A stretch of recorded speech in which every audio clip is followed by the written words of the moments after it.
एक लड़का इतना गरीब था कि वो हर रोज खाने के लिए भटकता था और कहीं ना कहीं से खाना इकट्ठा करता था, पर हर रोज उसका खाना गायब हो जाता था। एक दिन उसे पता चला कि एक चूहा उसका खाना चुराता है, तो उसने उस चूहे को पकड़ा और उससे पूछा कि तुझे पता है, मैं इतना गरीब हूँ फिर भी तू मेरा खाना चुराता है। अगर तुम्हें चुराना ही है तो किसी अमीर का क्यों नहीं चुराता? तो वो चूहा बोला कि तेरी किस्मत में जो कुछ चीजें लिखी है तुम्हें वही मिलेगा। भले तू कितनी भी कोशिश कर ले, भले तू कितना भी धन इकट्ठा कर ले, उसे अपने पास नहीं रख सकता। ये जानकर लड़के को बहुत आश्चर्य हुआ कि ऐसा कैसे हो सकता है। तो चूहे ने कहा कि अगर तुझे जानना ही है कि तेरी किस्मत में क्या लिखा है तो भगवान बुद्ध के पास जाना पड़ेगा, वही तुम्हें बता सकते हैं कि तुम्हारी किस्मत में क्या है। इसलिए वो लड़का भगवान बुद्ध से मिलने के लिए निकल पड़ा।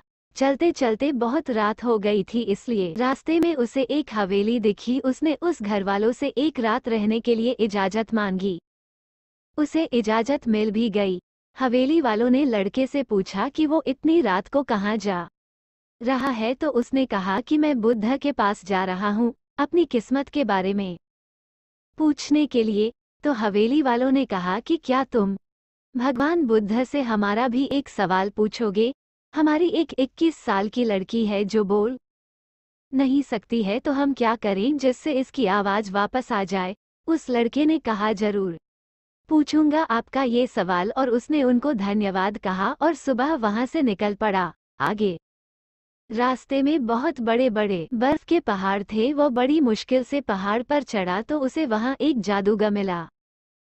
उसने उस लड़के से पूछा कि वो कहाँ जा रहा है, तो उसने कहा कि भगवान बुद्ध के पास जा रहा हूँ अपनी किस्मत के बारे में पूछने के लिए। तो जादूगर ने कहा कि क्या तुम भगवान बुद्ध से मेरा भी यह सवाल पूछोगे? मैं हजारों सालों से तपस्या कर रहा हूँ ताकि मैं स्वर्ग जा सकूं, और मेरे हिसाब से अब तक तो मुझे स्वर्ग में चले जाना चाहिए था, तो मैं स्वर्ग में जाने के लिए क्या करूं? लड़के ने कहा कि ठीक है, मैं आपका सवाल बुद्ध से जरूर पूछूंगा। उस जादूगर के पास एक छड़ी थी। वो उस छड़ी की मदद से उस लड़के को बर्फ के पहाड़ के उस पार पहुंचा दिया। जब वो आगे बढ़ा तो ये बहुत बड़ी चुनौती थी। वहां बहुत बड़ी नदी थी जो वो खुद नहीं पार कर सकता था। तभी उसकी मुलाकात विशालकाय कछुए से हुई। कछुआ उसे लेकर जाने के लिए तैयार हो गया।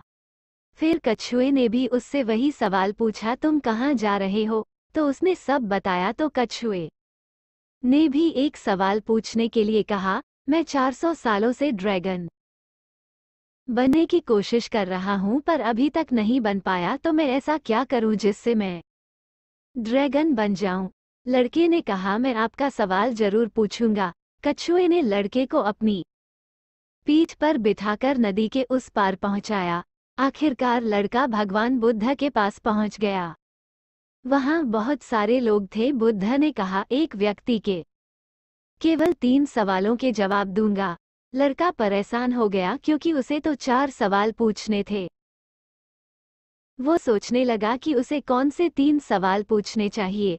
उसने कछुए के बारे में सोचा कि कछुआ 400 सालों से ड्रैगन बनने की कोशिश कर रहा है। जादूगर कई सालों से स्वर्ग जाने के लिए तपस्या कर रहा है, और वो लड़की बिना।